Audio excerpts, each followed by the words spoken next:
Quem vai? Eu vou, você vai, nós vamos. Quem vai gozar das maravilhas do Senhor, né? Bom dia a todos. Hoje é domingo, dia do Senhor, dia de estudarmos na Escola Bíblica Dominical. E hoje a nossa lição, a lição número 10. E a parte bíblica dessa lição está lá na primeira carta de João, no capítulo 2, o verso 28, e no capítulo 3, o verso de número 10. Então diz assim o texto sagrado: E agora, filhinhos, permaneceis nele para que, quando ele se manifestar, tenhamos confiança e não sejamos confundidos por ele na sua vinda. O verso seguinte: Nisto são manifestos os filhos de Deus e os filhos do diabo. Qualquer que não pratica a justiça e não ama a seu irmão, não é de Deus. A lição de hoje traz como título A Marca da Esperança, é a lição de número 10. Na medida em que o apóstolo João aplica as marcas do verdadeiro cristão, ele as faz colocando à prova em 3 esferas: moral, social e espiritual. De maneira que seja possível evidenciar os verdadeiros dos falsos crentes. Nesse trecho, João vai explicar detalhadamente a prova moral, tendo como base a esperança. A esperança proposta pelo apóstolo não é um mero sentimento positivo. Ele nos coloca diante da esperança purificadora. Primeiro, a esperança é fortalecida pelo amor. 1 João 3, 1 e 2. João faz a transposição do amor de Deus para a sua aplicação em nossas vidas, a ponto de sermos chamados filhos de Deus. Capítulo 3, verso 1. Através dessa afirmação acerca da filiação por adoção, o apóstolo torna evidente o amor de Deus por cada um de nós e a convicção da esperança que temos. A adoção era bem conhecida no Império Romano. A pessoa adotada perdia os direitos da antiga família e ganhava os direitos de um filho na nova família. O filho adotado tornava-se herdeiro de todos os bens de seu novo pai. Legalmente, a antiga vida do adotado ficava totalmente cancelada. As dívidas todas eram canceladas. O filho adotado era considerado uma nova pessoa aos olhos da lei. A pessoa adotada era literalmente filha do novo pai. Uma vez que nos tornamos filhos adotivos de Deus, passamos a desfrutar dos benefícios da nova filiação e nos transformamos em cidadãos do reino de Deus. Por outro lado, isso nos converte em estrangeiros no mundo. Diante dessa verdade, cada cristão deve ou vive o paradoxo do já, mas ainda não. Isto é, recebemos a nova natureza em Cristo e somos cidadãos do reino de Deus, porém, ainda não nos foi dado o corpo glorificado até que Cristo volte. Nesse processo, somos moldados pelo Espírito Santo para que possamos ser segundo a imagem de Cristo, segundo aos Coríntios 3:18. Esse paradoxo é justamente equilibrado pela esperança que temos.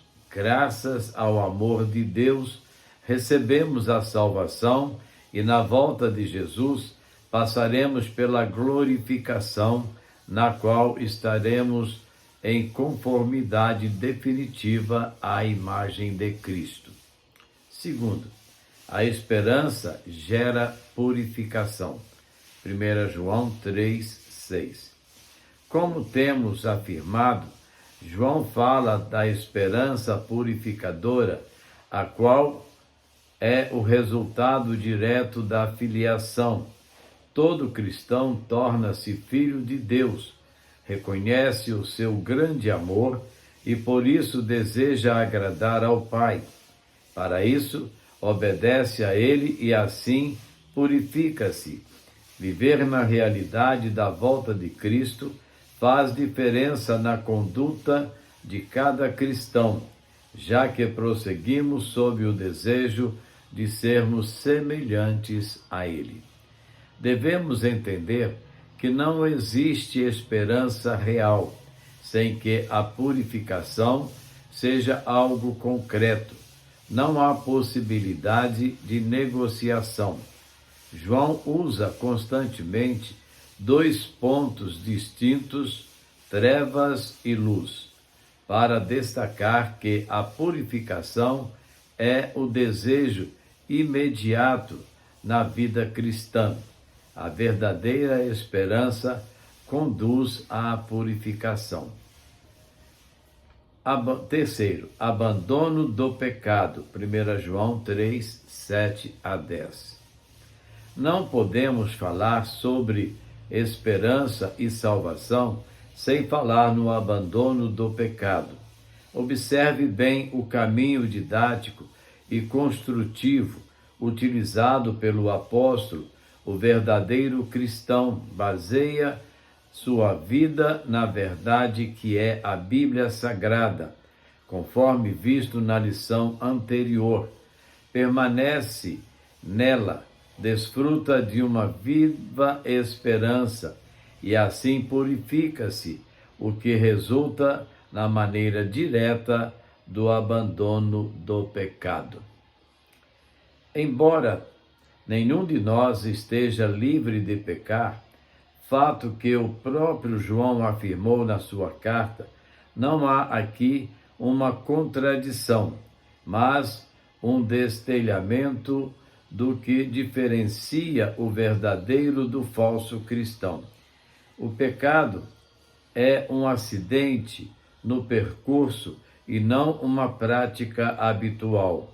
Uma vez que o verbo praticar, capítulo 3, verso 4, transmite a ideia de alguém que tem no pecado um hábito. Portanto, o pecado que é transgressão da lei deve ser abandonado pelo cristão. A marca da esperança gera no cristão o desejo de imitar a Cristo em sua justiça. Por isso, aqueles que praticam habitual e constantemente o pecado imitam Satanás e não há esperança neles. João faz a distinção entre filhos de Deus e filhos do diabo. Baseada na prática do pecado, aqueles que vivem sob a prática contínua e habitual, sem o incômodo gerado pelo Espírito Santo e, por conseguinte, sem arrependimento, nunca poderão desfrutar da esperança da salvação, pois ainda estão marcados pelo pecado. Fomos libertados do pecado habitual como o desejo dominante de nossas vidas. Ora, se Cristo veio para destruir as obras do pecado, é impossível segui-lo sem abandonar o pecado. Devemos destacar que não é o nosso discurso que nos faz filhos de Deus. Nossa filiação é provada pelos nossos atos. Os filhos de Deus vivem e praticam a justiça. Pecar, aqui, está no verbo infinitivo. Isso significa que o cristão não pode viver deliberada e insistentemente na prática e no hábito do pecado. O pecado não é mais a atmosfera de sua vida. Conclusão: inúmeras pessoas no mundo vivem em busca de uma esperança e nessa busca colocam sua alegria em prazeres efêmeros e temporais. A esperança do cristão não é um sentimento positivista ou vazio. Ela está fundamentada na verdade, no amor, na santidade, na justiça e na purificação. Nossa esperança está no Deus da nossa salvação. Sendo assim, vivemos os princípios do reino, certos de que o Senhor é a garantia da nossa firme esperança, o qual não nos decepcionará. Para pensar e agir. Como você encara a esperança da vida cristã faz toda a diferença. Portanto, o que a esperança tem produzido de maneira prática na sua vida? Ela tem feito alguma diferença? 2. Você consegue perceber e sentir o amor de Deus por você, de maneira que isso lhe sirva de estímulo para purificar-se? Você tem vivenciado o amor de Deus na sua vida?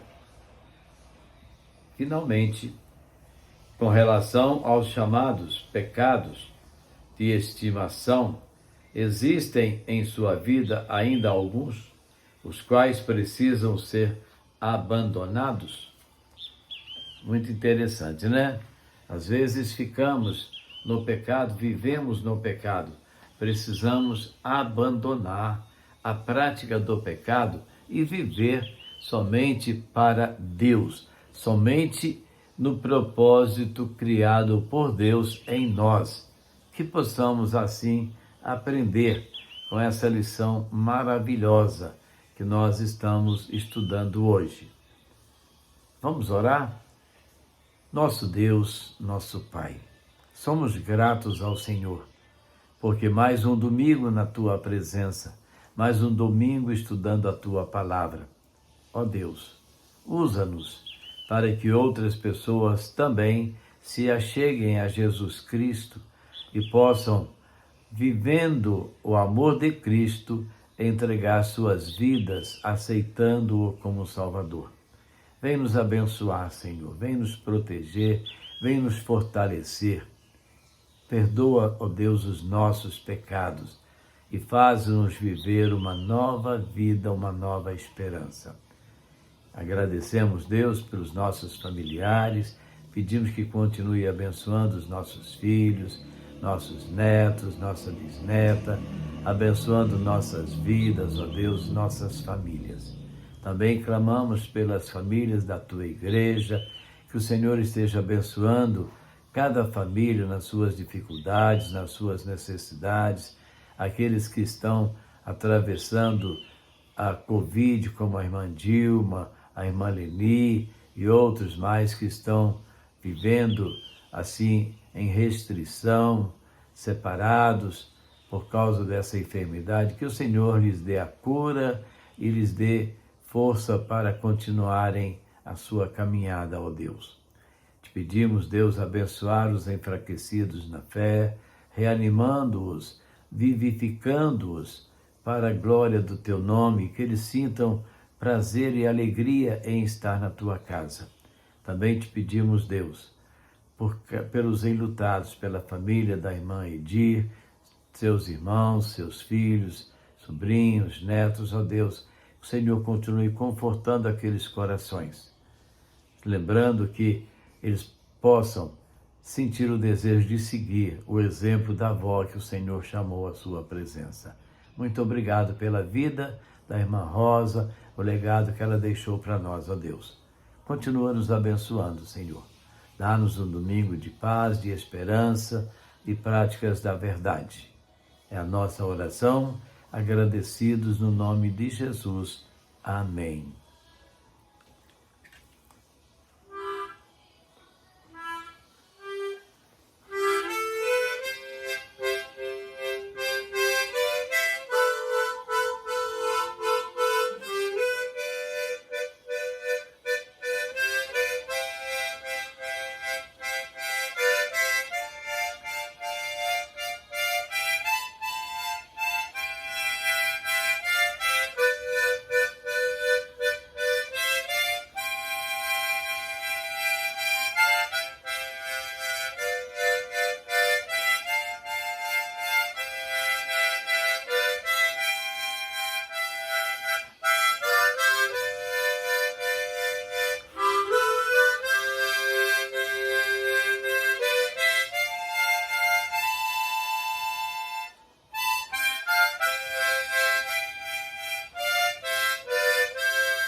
E assim, meus queridos, estamos caminhando para o final de mais um estudo da Escola Bíblica Dominical, com você no seu lar, no seu trabalho.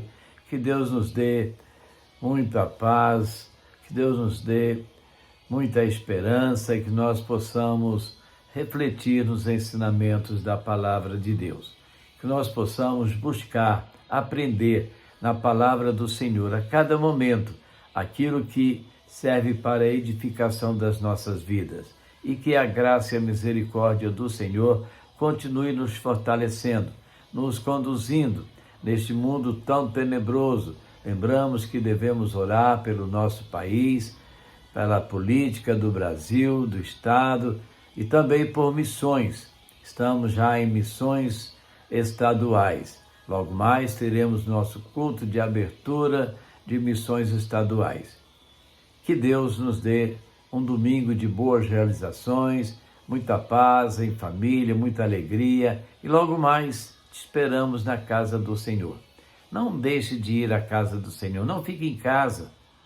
Vai estar conosco ali e possamos juntos nos alegrarmos, nos confraternizarmos em comunhão uns com os outros e todos em comunhão com o Senhor.